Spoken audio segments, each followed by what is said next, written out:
their enterprises, their organizations, their businesses that help facilitate exchange, trade in the marketplace, that help regulate human interaction.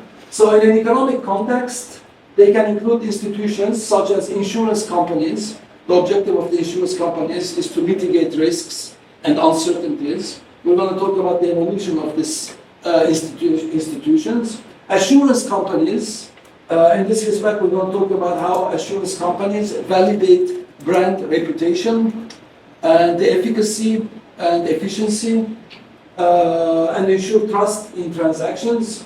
Banking is another institution, right, evolved in the marketplace in the provision of a medium of exchange and to facilitate trade, borrowing money, lending. Arbitration and mediation enterprises that would settle disputes in the marketplace. Defense agencies that would provide security and protection. So these are few types of the institutions that have evolved in the marketplace, and their objective is to reduce uncertainty, risk, foster an order, a prosperous order, bring confidence in market exchange and cooperation. So these are only few of the institutions that we'll talk about. Friedrich Hayek, he describes the emergence of market institutions as part of a spontaneous order. He says these institutions, including the institution of communications, language, the price mechanism, etc., he describes them as emerging as part of a spontaneous order. He argues that these institutions are not centrally planned, but emerge organically from the interaction of individuals seeking to fulfill their needs. Languages. How did languages come about? It wasn't by design, it wasn't by degree, it was via market action. The medium of exchange, money in Mesopotamia, right? A medium of, what was the first medium of exchange that we have records of? That was used as a commodity that was used as a medium of exchange. Barley, right? Barley, historically, tobacco, tea leaves, peacock feathers, right? Cigarettes, etc. have been used as mediums of exchange. And who determines what commodity plays the role of the medium of exchange? Market participants. It wasn't by design, it wasn't by degree, right? All the way to gold and silver, right? And then eventually, when time comes, later pillars will talk about fiat money and beyond. So Hayek's concepts of spontaneous order suggest that market institutions emerge promptly, right? Spontaneously, from decentralized interactions rather than by human design. Let me see. However, I would like to compliment Hayek's, spontaneous order and propose that sometimes markets, in a marketplace, some market institutions and norms and of exchange, for example, may also develop not spontaneously but incrementally. Sometimes it takes time for these institutions to come about, right? So that is, order emerges praxionomically. So praxionomy, right, has the element of gradual, incremental evolution of these institutions. I would actually say that government agencies are rather spontaneous and abrupt and just come about without historical background, cultural, social background. They just arise. We're calling them fiat agencies, right? So I would like to introduce the concept of praxionomy as order emerging in the marketplace, incrementally, gradually. So praxionomical order is the gradual emergence of order through purposeful human action. So praxionomy describes how institutions, market, norms, even value systems emerge incrementally over time, shaped by individual choices and interactions, rather than arising abruptly or being centrally designed. Okay? Historical, cultural, and economic factors shape the trajectory of this praxionomical order. It takes time. We need historical background. We need all kinds of cultural background, economic factors that shape the trajectory. So praxionomy is the law, customs, norms, traditions, and value systems or system of rules that emerge through human action and interaction. So I'm introducing the word, this is our second pillar that I introduced, the word praxionomy. So praxis comes from the word from Greek. It means action, and nomi means order. Okay, so order emergence or a value system, okay, or a tradition or a emergence or customs, right? Emerges via action in the marketplace, okay? And this happens gradually, incrementally over time. So praxenomical order, in this particular instance, when we're looking at institutions, it's an incremental order. This new approach values decentralization. Obviously, it's not by fiat, it's a decentralized order, right? So we're picking up Hayek's decentralization, but we're complementing it, we're saying it might not be spontaneous, but rather incremental. But also recognizes that market institutions require time to progress. So praxeonomic order would describe a gradual human action-driven process of institutional and market development rather than spontaneous emergence. So quickly, I would like to go of how our vision of praxeonomical order contrasts with that of spontaneous order. So the emergence, Hayek says, this happens without deliberate design, right? It's spontaneous, there is no design. Well, we're suggesting that this emerges through purposeful human action. So there's a time element. It's not spontaneous, in that sense, but it rather takes time. The speed of it is not spontaneous, but it's gradual, incremental, and takes time. The guidance is shaped by dispersed knowledge. Yes, it is dispersed knowledge, but also human beings, right, guided by individual actions responding to incentives. There's less emphasis on historical evolution, right? Hayek doesn't emphasize the historical aspect of evolution. It's more a decentralized, spontaneous order, but we're trying to take into consideration a historical past decisions shaping future structures. So example of praxenomical order, as I mentioned, languages did not evolve spontaneously over time, but it was incrementally evolved. The legal norms we're going to talk about, right? Property rights, the idea of property rights, right, didn't emerge spontaneously, but it takes time, right? Can you give me an example of a property rights in the classroom? Like right now, property rights are being established in the classroom. How? On my body and maybe touch it. But that's in general. But in the classroom, there is another. Your body is your first property, right? I mean that's. But in another way, Our seats. your seats. If next month we show up and Ajani take that seat, the third time, if a new student comes take that seat, Ajani says get out, everyone is going to support Ajani. Because he has already established, right? So that's incremental praxenomical order. In the classroom, the same thing. I've witnessed this for the past several decades, right, at least. Where students come in, they pick up a seat 2-3 times, and it's theirs. For the rest, no one dares taking that seat.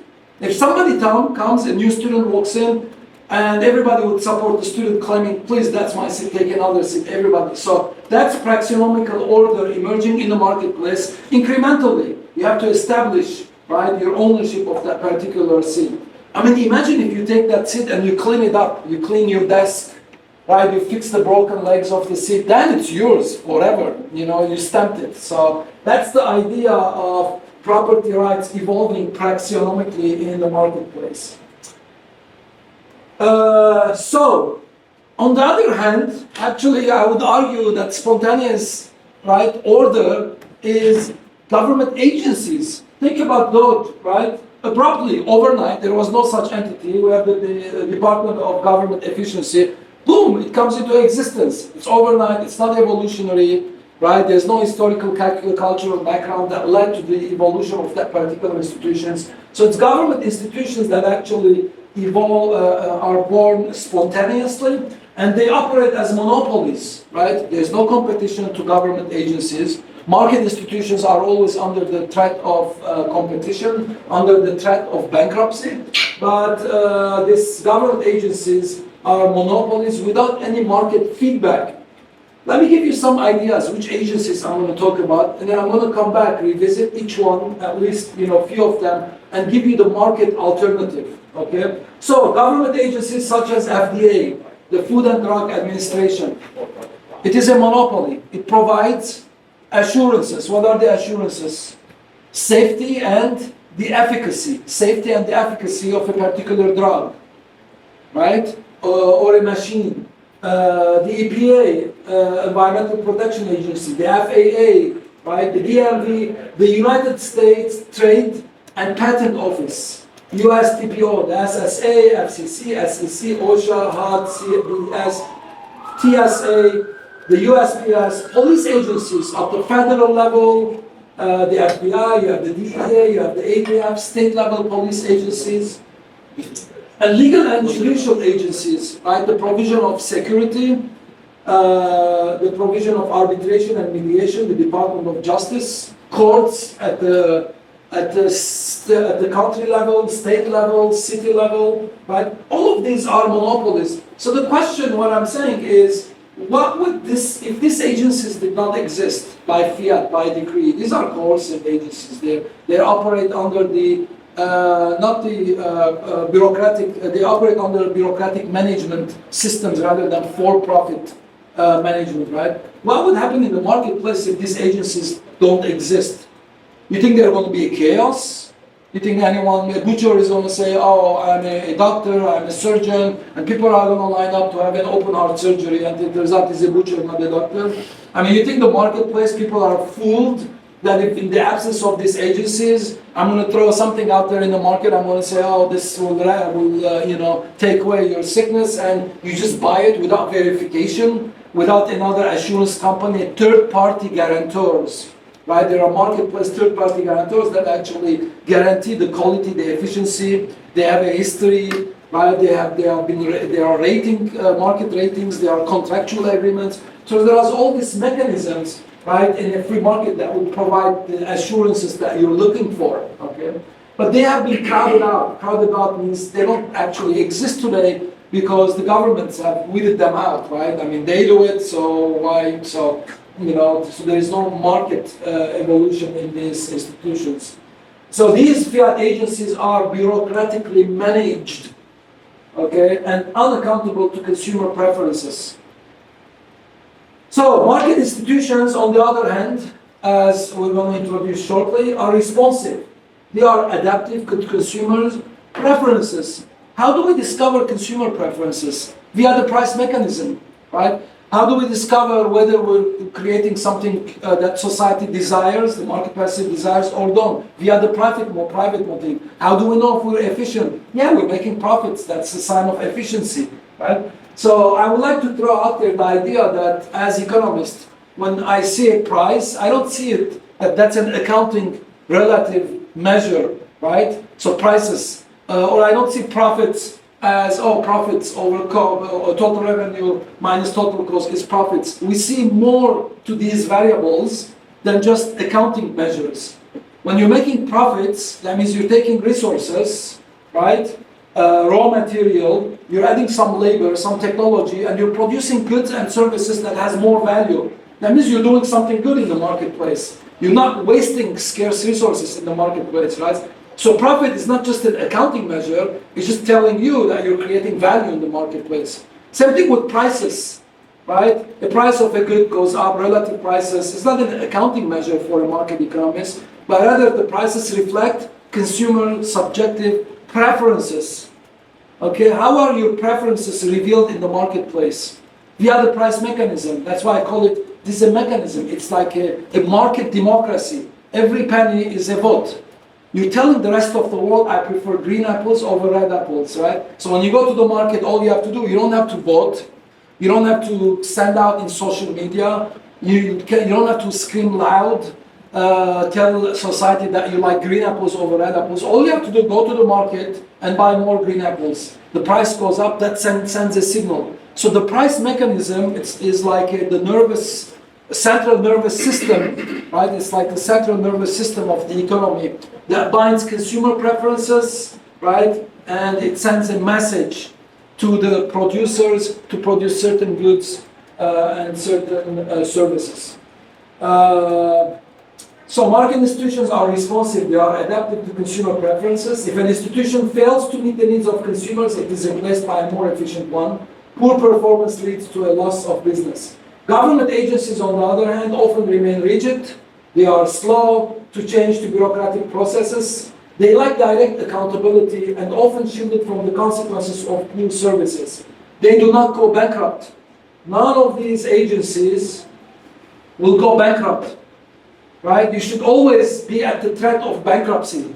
That's when you are efficient. That's when you evaluate cost benefits, profit motive, right? So you're accountable. You're getting the feedback loop in the marketplace continuously as consumer preferences are changing. Then you're changing the goods, the quality, the intensity of the product. But most government agencies, they are shielded from the consequence of good service, and because they do not go bankrupt. They don't operate under the threat of bankruptcy. They do not know consumers' preferences because there is no price mechanism, right? So they don't know the consumer preferences. So, competition, right? In the market institutions, they operate in a competitive environment. Even if it's a monopoly, right? Some people say, oh, there could be monopolies in the marketplace, but these monopolies are contestable. Contestable means at any point in time, if a monopolist misbehaves, there are other market participants that want to come in and provide the good or the service. So it's a contestable market. Just the threat of contestability leads to this existing monopolies to behave in a way that satisfies the society's preferences and their needs, right, in a harmonious way. Otherwise, any one of us could enter the marketplace and provide that goods and service. Well, you might say it takes a lot of money, we don't have the resources. We have very advanced financial institutions. Right now, all we need is an idea, ingenuity, and we can get you millions of dollars. Literally, it's the world of ideas, world of ingenuity. No one could say in this day and age, oh, we don't have the funds, I'm not rich, I don't have money, right? I have an idea. You have an idea, trust me, come to me, okay? I'll send you in the right direction. I will invest in your venture. I'll find people, come with ideas. I've done it in the past with some of my students, right? They're doing very well, successful. Within 2-3 years, their company is valued at $4.5 million. And that was 3-4 years ago, right? People will fund if you have the idea, you know. So these monopolies, right? There is financial institutions, you misbehave, then, you know, a student in the classroom will become your competitor in the future and then will kick you out of the marketplace. So they always have to behave, right, in accordance to the market forces. Government institutions, they're monopolies that can never be tested, they can never be contested because it's by fiat, okay? You just can't provide the ultimate decision maker of safety of a drug. Even if you say, yes, the drug is good, it's safe, if government bureaucrats say, no, it's not good, if the FDA say, then it's their words against yours, right? So in the long run, you have no benefit of intervening into, producing agencies that actually may compete with government agencies. They have the money, they have the funds, unlimited resources. Where is their money coming from? Taxation. Well, if you do something, your money is coming via taxation, which is theft, legalized theft, then you don't know whether society desires that service or not, right? You're just taxing them, you're providing a service, preferences are not revealed. We don't know, it's a waste, it's inefficient, right? It's a violation of your property rights. So the profit motivations drive the market institutions to operate efficiently, and the price mechanism manifests consumer preferences in the marketplace. Government agencies face little pressure to innovate and offer a one-size-fits-all solution. Okay, government agencies, one size fits all. The FDA tells us, oh, there's some risks associated with this drug. They say, oh, like this drug is banned. It's either in or out. Okay, and we don't need dictation. All we need is information. And I don't want their information because their information is tainted. When something is centralized, the corruption breeds, right? Because there's no competition, right? So I could bribe you and you can give me the wrong information, but you will never go bankrupt even if it's discovered that you're giving the wrong information, right? So corruption breeds, the profit is not your motivation. You just want to, seniority comes how well you serve the seniors about you, your promotions, right? So it's a corruptive environment. You could discriminate when you have monopoly, right? Discrimination is rampant in government agencies, monopolistic government agencies.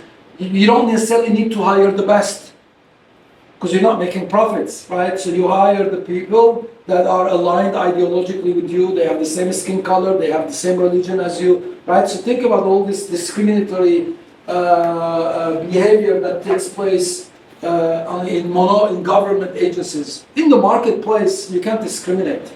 It is inimical. That means it is internally inconsistent to discriminate because it's too costly. Discrimination is a luxury that is very costly in the marketplace. Okay? You lose your customers, you lose your clients, you lose the best workers out there. Your competitor will pick up those clients. Your competitor picks up those workers that are highly capable of producing these goods and services, and you go bankrupt. So it's short-lived. It's a luxury that you cannot afford. It is in a market economy. The profit motive makes these discriminatory preferences inconsistent. Okay, innately inconsistent. It is inimical. Private motivations drives market institutions to operate efficiently, and the price mechanism manifests consumer preferences in the marketplace. Government agencies face little pressure to innovate. They don't need to innovate. They don't need to invent. They're not competing with anyone. It's a one-size-fits-all solution, leaving consumers with fewer options and less control. Let me briefly give you some historical background of some of these institutions, how they emerged naturally, praxionomically, not necessarily spontaneously, right?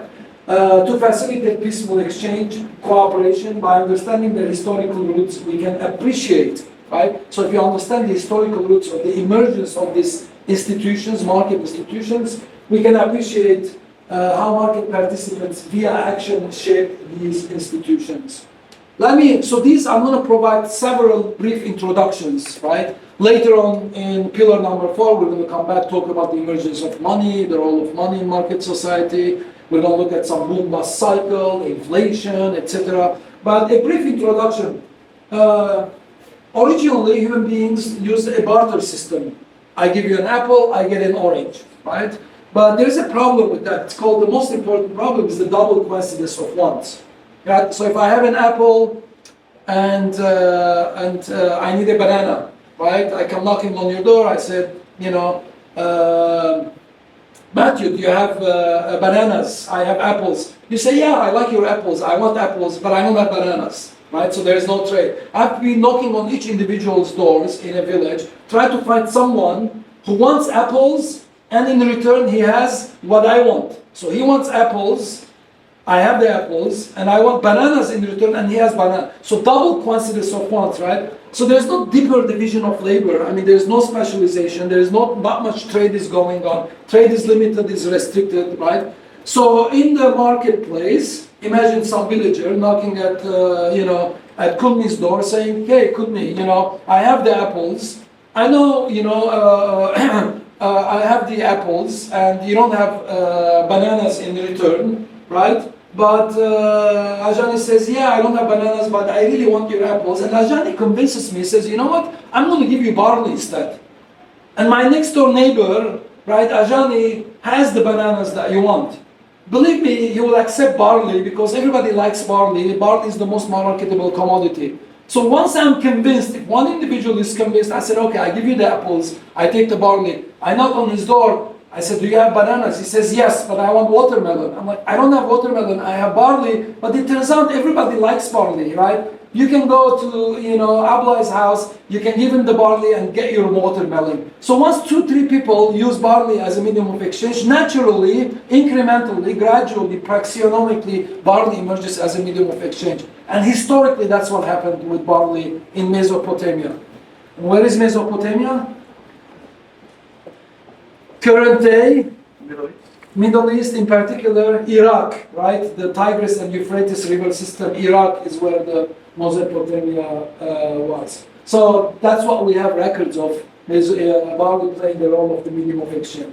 So, as societies became more complex, so the institution of money and banking emerged organically, right? So as societies became more complex, the limitations of barter led to the adoption of commodity money. What is commodity money? Money, right? That a commodity is being used as the medium of exchange. In this case, barley is money. Barley is the medium of exchange. It's a commodity that's being used as a medium of exchange. Today, what do we use today? Paper money. Is that commodity money? No. There's nothing backing it. It's just a piece of paper. It has the guarantee of the government that it's acceptable as a medium of exchange, but that's the extent of it. Okay, that would be called fiat money. So commodity money emerged as gold and silver and cattle, and eventually, right in the long run, we had metal money emerged to be the most dominant medium of exchange.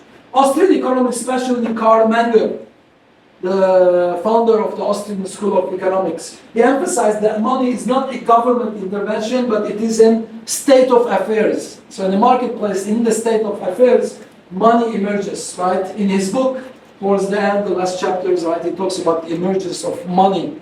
It's not government intervention, but in a state of affairs that arose as individuals sought more efficient ways to trade, okay?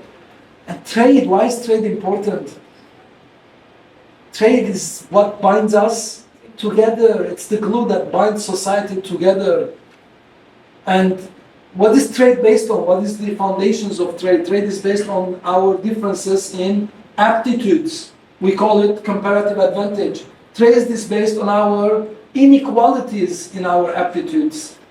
We should celebrate our inequalities. Believe me, if we're all equal in our aptitudes, there is no trade. And if there is no trade, we'll be in the state of nature, as Hobbes warned us. We'll be at each other's throat. I have no benefit from if we're doing with our, if our aptitudes are the same, then I don't need him, right? Why should I specialize and trade? So if he's as productive as me, producing all the goods and services, so there's no division of labor. There's no division of labor. I'm not dependent on him, right? So there's no interdependency, there's no interconnectedness. All day long I'm thinking, how am I going to take his land and his cattle and his house? I mean, that's what goes through my mind, And then I look out, and see, oh, he has aptitudes that I don't have. There's inequality in aptitudes. Say, oh, I need him. He's going to be my dentist, he's going to be my lawyer, he's going to be my accountant, he's going to be a musician, right? So our aptitudes, the intensity of our preferences and aptitudes is what binds us together, okay? And what facilitates that exchange is the medium of exchange, money, right? So if we have a good medium of exchange, there's no problems of double coincidence of funds, and there's more exchange. The more we exchange, the more interdependent we are, the more harmonious societal order will be. Okay. So Austrian economists view the economy not as partial equilibrium model, but everything is integrated together, right? The profit motive, the price mechanism, the division of labor, right? So all of this, it's a one system that comes together. I don't like the word system, but one idea, one view that comes together and creates harmonious social order. In the past, we didn't have it. There were agrarian societies, there was homogeneity. People were at each other's throat, okay? But not anymore. The division of labor is getting so deeper and deeper, that at some point, every single human being on planet Earth is going to have his own value because no one else does what he does. Right? It's getting deeper and deeper. People are specializing. They are becoming more and more interdependent. Banking is another institution, right, that arose in the marketplace. The early banking records we have in the 18th century BC, in places like ancient Babylon city in Mesopotamia, where temples served as repositories for grain and precious metals. Right, so you go, you deposit your grain, you're a farmer in these repositories, precious metals, and these metals, these grains could be loaned out, right? The idea of banking, right? What is a bank? It's an intermediary, right? You have extra grain, you have extra metal, you have extra apples and oranges, you give it to the bank, right? And the bank loans it out to other people. So originally that's what the idea of banking was, right? You have your extra, and you get investment money from them. You can borrow money against these grains and precious metals. So the first modern, as we understand it today, the idea of banking emerged during the times of Renaissance, right? 15th, 18th century European Renaissance. Medieval times were like 500 to 15th century, right? So this is beyond, past the medieval times. Families like the Medicis, they created institutions to provide loans, facilitate large commercial transactions, and store wealth. So the idea of modern day banking emerged in the 15th, 16th, 17th, 18th centuries, right? For large commercial transactions, you want to store your wealth, right? And banks reduce transaction costs and help finance larger ventures. So I put my extra wealth in a bank, and then, party would come and take that wealth so she can expand her businesses. The idea of property rights, I already mentioned, right, they emerged gradually, praxionomically, under the concept of homesteading. What is homesteading?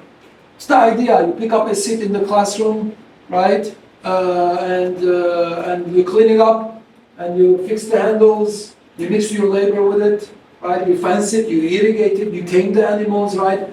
Now, questions have been raised, what's the extent of homesteading? If you just go kick the sand, right? You find an unused land, piece of land, no one has used it, no one owns it, you kick the sand, or you put a flag. So we went to the moon, I go to Mars, I put a flag, is that mine? Does that qualify as homesteading principle? Yes? No? I don't know. The idea of homesteading, that's what praxionomy is. The market, praxionomy, that means the market at that moment in time determines what consists of mixing my labor with the land. It's up to you, it's up to my neighbors. Imagine we go, I find a piece of land, big land, I just put my flag and I tell everyone this is mine. You would laugh at me, right? You wouldn't accept, you say that's not yours. Everybody would start trespassing my land, I lose my case. But if I put the flag and I start cutting, fixing it up a little bit, now it's 50-50, some of you would trespass, notice here. But imagine I fence it, I irrigate it, I tame the animals. Now everyone around me says what? Well, this looks like, it's his. There would be less trespassers, so society at large would be protective because they want the same protection from me to them when they actually homestead. So there is no measure if this is homesteading, right? There is no, you kick the sand, you put a flag. I don't know. Different times, different circumstances, different cultures. Praxionomically determined, that means in the marketplace, praxionomically, via action at the moment in time, right? Over time, obviously, incrementally, these norms are being established. Question? Comment? Yes, comment. Yeah, it's kind of like when you're at the beach and you put a towel down. Yes. You claim that part, and the more you put down, the less people are going to take your area. Yes, right? yeah. If you just have your towel, somebody might kick the towel. If you have your towel and the chair and an umbrella, now it's like, okay, like she's homesteaded, So I don't know at which point. So it's up to the market participants, right? And the more are on your side, the more you're homesteading it, okay? Because I see all kinds of debates, people who are anti-property rights, they say like, at which point you have homesteaded? Kicking the sand is there, so there is dispute. I don't know. It's praxiometrically determined at that particular instance, in time, in history, in place, in location, given the culture around it, the religion that dominates it, the geography, the climate, precipitation, etc. So many factors out there would determine it, okay? So over time, property rights became more formalized, obviously. The Code of Hammurabi, 1754 BC, right, helped clarify ownership and reduce disputes. Right, so this was in ancient Mesopotamia, right? They wrote the code, praxionomically determined about what constitutes property and what does not constitute property. The concept of property rights is a cornerstone of a well-functioning market economy as it incentivizes hard work, investment, trade, and economic growth. Okay, so I'm kind of taking a step back from all these rigid, right, definitions of what constitutes property rights, right? Contracts, disputes, jurisprudence, arbitration, and mediation is another institution that arose in the marketplace. As societies grew more complex, so initially in villages, in ancient times, it was an oral contractual agreement. I give you bananas, you give me oranges tomorrow, we shake hands. It's a village, everyone knows, everybody trusts each other, right? But as we're growing more and more complex, now I have to deal in the catalaxy. What is the catalaxy? That means it's the world outside of my family, outside of my comfort zone, right? With people that I don't know, never met, different religion, different culture, different ethnic groups, right? So in the catalaxy, as society is getting more and more complex, verbal agreements are no more enough, okay? So now we have to do what? Introduce the concept of formal contracts. became necessary to ensure these transactions between strangers or across longer distance, across oceans, that could be enforced. How is the enforcement of these contracts? Via market mechanisms, right? So again, these are market institutions. The first one I would like to talk about is merchant law. Lex mercatoria. Lex mercatoria. Lex is Roman, right? It's not Greek. Lex mercatoria. During the Middle Ages, like 500 to 15, a system of law emerged known as Lex mercatoria. These are the merchants. It wasn't by state, it wasn't by the king or nobility. The merchants themselves came together and said, we should put some rules of exchange, right? Across oceans, across. So they came up with a series of a system that they created it themselves, different from state law, and was enforced through merchant courts, right? So today, organizations like the International Chamber of Commerce, for example, and private arbitration companies like the London Court of International Arbitration facilitate private arbitration globally, right? So these contracts are done privately, historically. Until now, there are agencies that provide this private arbitration and mediation. The stock exchange, another genius market invention, right? Stock exchange. The Amsterdam Stock Exchange is the world's first known stock exchange, right? And it was founded by the Dutch East India Company. Okay, so the Dutch East India Company is a company that has ships. They send the ships all the way to India to bring back spices and textile, right, and other goods and services. So the Dutch East India Company, so imagine all of us are the owners of Dutch East India Company, right? And imagine, Djerdjian wants to sell some of his shares, or he wants to get out. It's like, I want to cash out, I don't want to, I want to just retire. So what does he do? So he finds someone in the marketplace, well, the value of his shares is $1 million, not one person is going to buy it. So he finds 10 of his friends. So he says, if there are 10 people, that means I own 1/10 of it. Then I'm going to sell to my 10 of other friends a total share of the money that they're giving me. So now that's the idea, that's the origin of the idea of stock exchange, right? If you selling, you share of a company, okay? If one person cannot take all of it, then you divide it into smaller shares. So you sell it out. So this idea, it gets more and more complex. Sometimes if I own the company, I want new money. So I want to sell a total share, right, 10% of my company. So I start stocks, and I start selling the stocks so I can get money, so I can expand my business, right? So that's how it started with the Dutch East India Company, right, creating the Amsterdam Stock Exchange so they can trade these company stocks. That's it, okay? Stock exchange markets eventually evolved from the needs of merchants and entrepreneurs looking to raise capital for exploration, for expansion, etc. I'm going to talk about two more market institutions and maybe we'll take a break. Insurance companies, one of the most important inventions, right? As important as the invention of the medium of exchange, as the invention of, all of these are such important components in the history of the human race.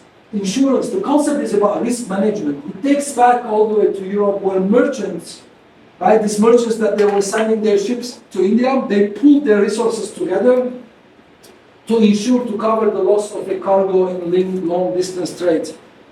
Imagine all of us are merchants. We have ships. The value of the ship is $1 million. Right? We're going to send it all the way to India to get textile, to get spices, right? Imagine Quinn has a ship, $1 million, it gets destroyed. What happens? He goes bankrupt, right? So it's natural that all of us, being merchants, each one of us have these ships, $1 million value ships, that we do what? We pool our resources, pooling of resources, okay? We pool our resources. Okay, 10 of us, each one would put in $100,000 in a fund.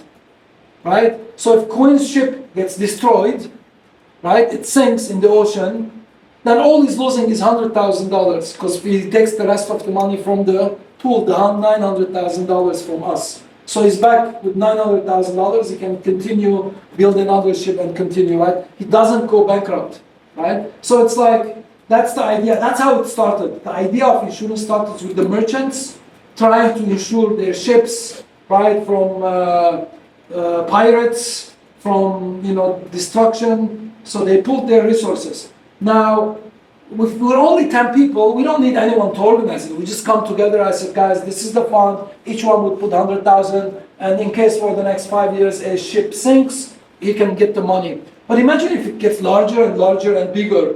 We need someone to do what? Organize the pooling of it.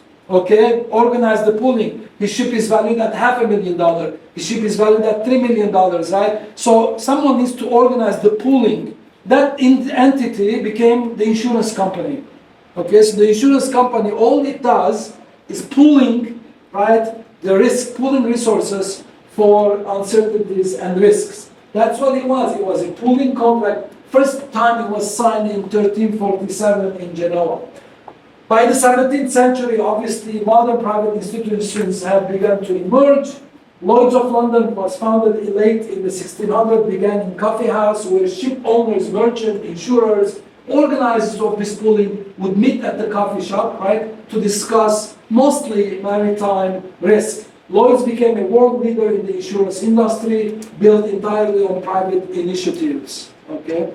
So market participants. So this is the story of the naked ape. If you remember first lecture, right, the individual, the naked ape, he has his nomological, his essential characteristics. He's entering the state of nature, right, where people are at each other's throat. But eventually they're discovering the idea of the concept of specialization and trade. They're saying, oh, I want to enter the marketplace. I want to specialize and trade. It's beneficial, win-win. It's a positive sum game, right? But at the same time, they're realizing, oh, there are problems. I mean, we need institutions, we need a medium of exchange. Boom, the naked ape and his friends, they establish a medium of exchange, banking in the institutions. Then they establish assurance agencies. Then they establish insurance agencies. Then they establish arbitration, mediation, dispute resolution agencies. So it's the naked ape. So the naked ape has a goal, right? Human action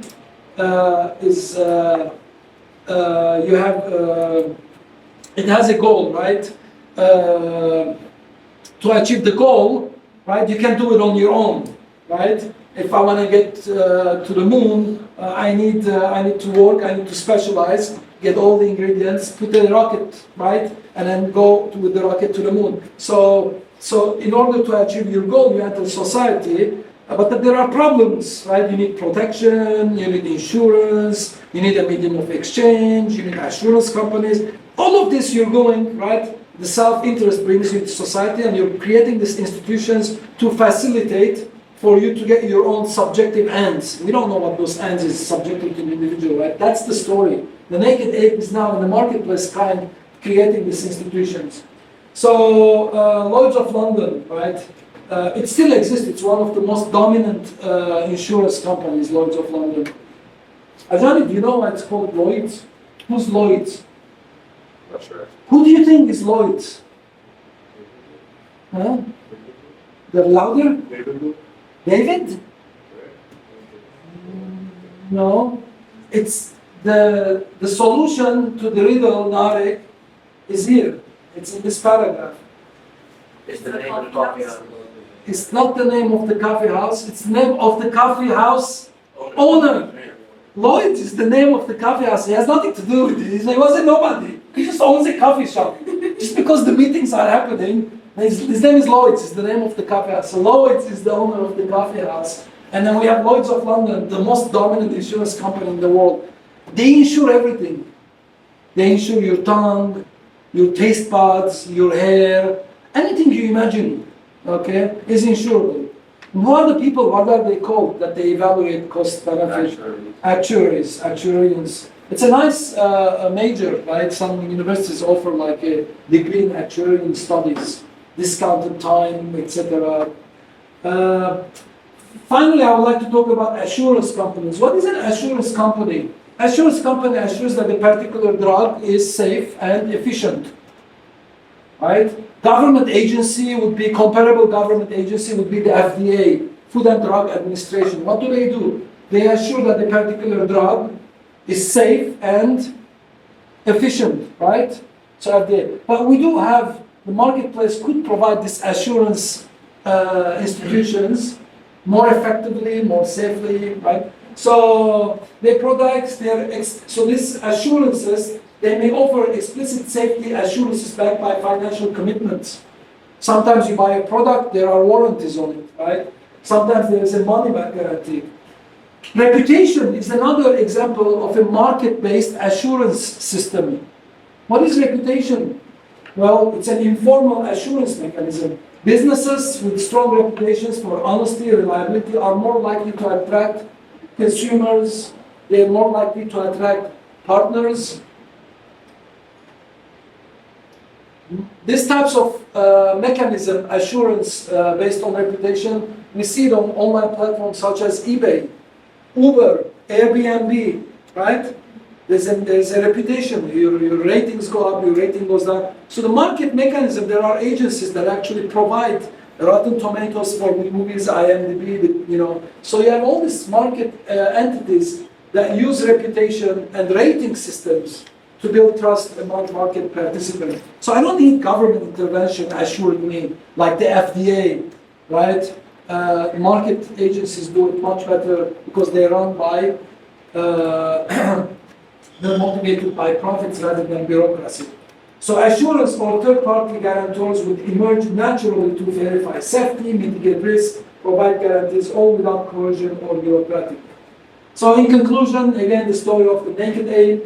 Market institutions evolved throughout history to meet the needs of self-interested individuals engaged in trade and commerce. The idea, this is important because some laymen out there, statist or mainstream economists or, the people at large, they might think if the government agencies don't exist, there'll be chaos. It's like anarchy, which stands for the absence of a ruler, right? In this context, it would be the absence of a centralized authority, government. They think if there is an absence of government, there'll be chaos. And all I'm trying to show here, that there would not be chaos. The markets have created all of these institutions so they can have peaceful coexistence. And later on, next pillar, we're going to talk about the more important institutions, such as the institution that provides arbitration and mediation, and the institutions that provides security, defense agencies, right? So we're going to eventually get there. But this is a taste, an introduction, that markets, human beings, do create these institutions so they can have peaceful exchange. And in the absence of government agencies, these institutions, they already exist. They have just been tamed, suppressed, because government has taken over the provision of these services, and they claim in their absence there'll be chaos. And no, anarchy is not chaos. Anarchy is beauty, anarchy is safety, anarchy is harmony, right? Let these market institutions provide all those goods and services.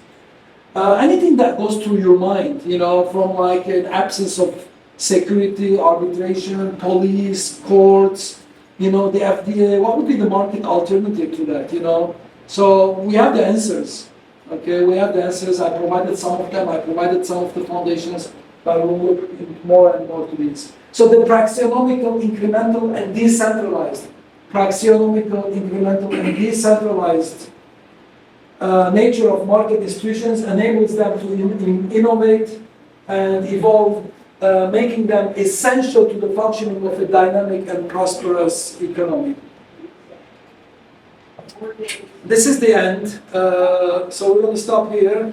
We'll come back in 5 minutes, and then I'll continue, and then we'll move on. Okay, thank you.